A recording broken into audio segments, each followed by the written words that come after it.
E não é que agora a gente finalmente sabe o quanto o Campeonato Paulista arrecadou sem a Globo?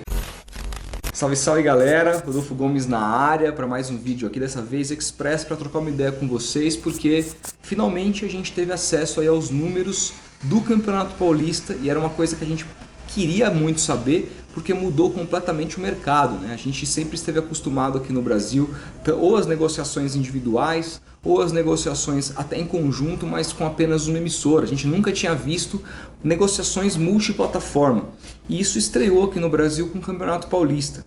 Num momento, vamos lembrar, que os campeonatos estaduais estavam perdendo muito seu valor. A Globo não quis pagar o que pagava antes, ela pagava coisa de 225 milhões de reais pelo Campeonato Paulista. Ela não quis pagar mais isso, porque entendia que o campeonato não valia tanto assim mais para ela, nem o Campeonato Paulista como nenhum outro estadual. Ela até manteve alguns estaduais, como o Campeonato Mineiro, Campeonato Gaúcho, dos mais importantes do país, mas diminuindo muito o que ela pagava anteriormente até os contratos acabarem, os últimos contratos. O Campeonato Carioca, você sabe que ela já perdeu desde o ano passado.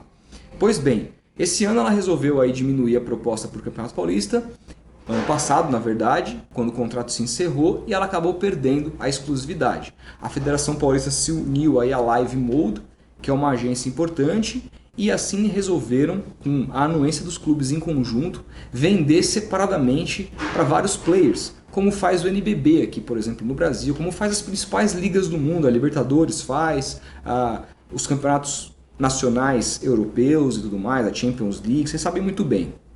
Então resolveu-se adotar esse modelo pela primeira vez no futebol profissional no Brasil, né? No futebol de grande porte no Brasil. E não é que deu certo? Pois é, a gente sabe, né, que o Campeonato Paulista ele foi vendido para o YouTube, com jogos abertos, né, de graça. Foi vendido com jogos exclusivos para o HBO Max. Foi vendido também para o pay-per-view da Globo, por Premiere. E foi vendido na TV aberta para a Record.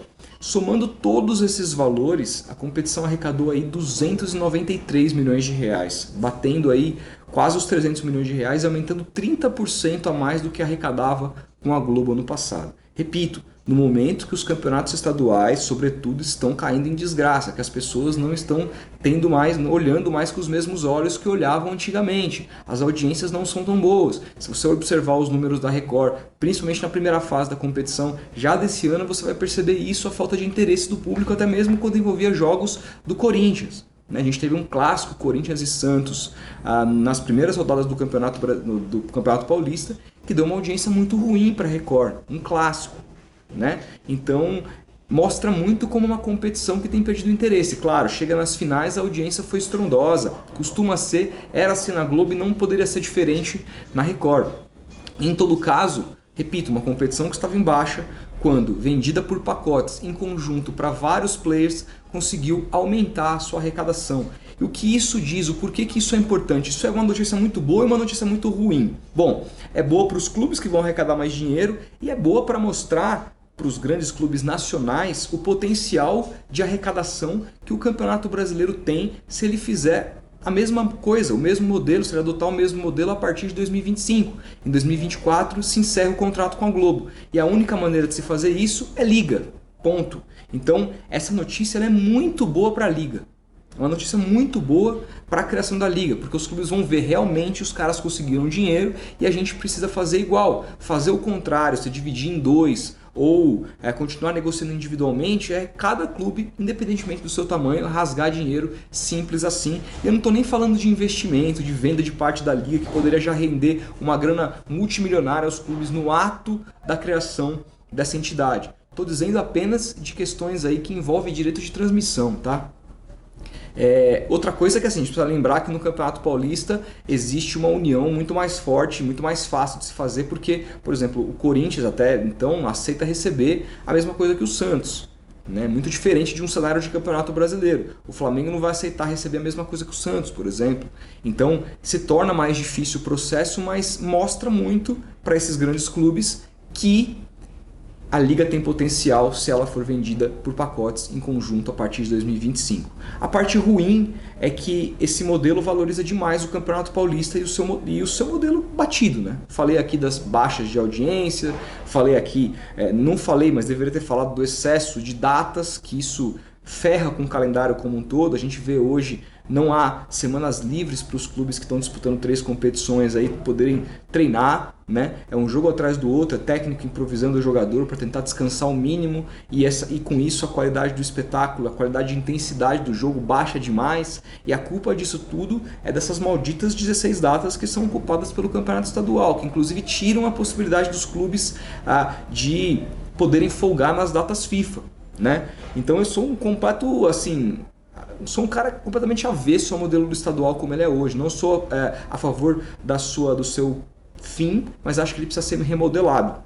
Só que essa grana, ainda mais no principal mercado do Brasil, ela reforça o quê? Reforça para os clubes que o estadual, que o Campeonato Paulista está dando certo e que ele precisa continuar, porque eles estão dando dinheiro. Muito diferente do cenário talvez de Minas, do Rio Grande do Sul, que estão ali com a Globo, mas diminuíram a sua arrecadação. O Campeonato Carioca, desde que fechou aí esses novos contratos aí, tem sido um fracasso com a Sportsville, lá, a empresa do ex-diretor da Globo, tem sido um fracasso, os clubes têm ganhado muito pouco dinheiro, mas no Campeonato Paulista os 5 agora, né, grandes de São Paulo, estão ganhando muita grana.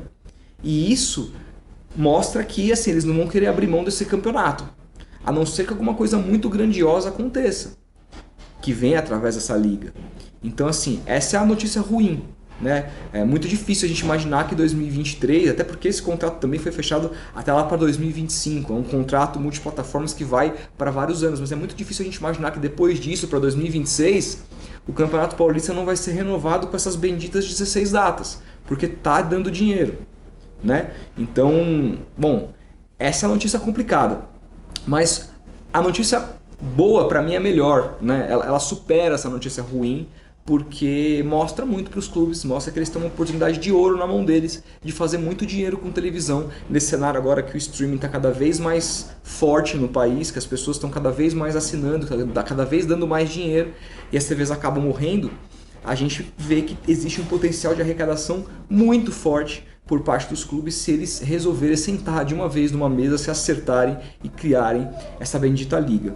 Quero saber de você, você acha que essa grana, esses 30% a mais que o Campeonato Paulista arrecadou em baixa, vai ser capaz de convencer os clubes a sentarem e tentarem aí um meio termo, um meio de um caminho para conseguir criar de uma vez essa bendita liga do futebol brasileiro? O que você acha? Você acha que essa notícia vai bater bem? Você acha que simplesmente eles não vão cagar para isso e simplesmente ignorar o fato de que deu mais dinheiro e que as coisas vão continuar divididas como sempre? Quero muito saber o que você pensa. A gente vai se falando. Um grande abraço e até o próximo vídeo.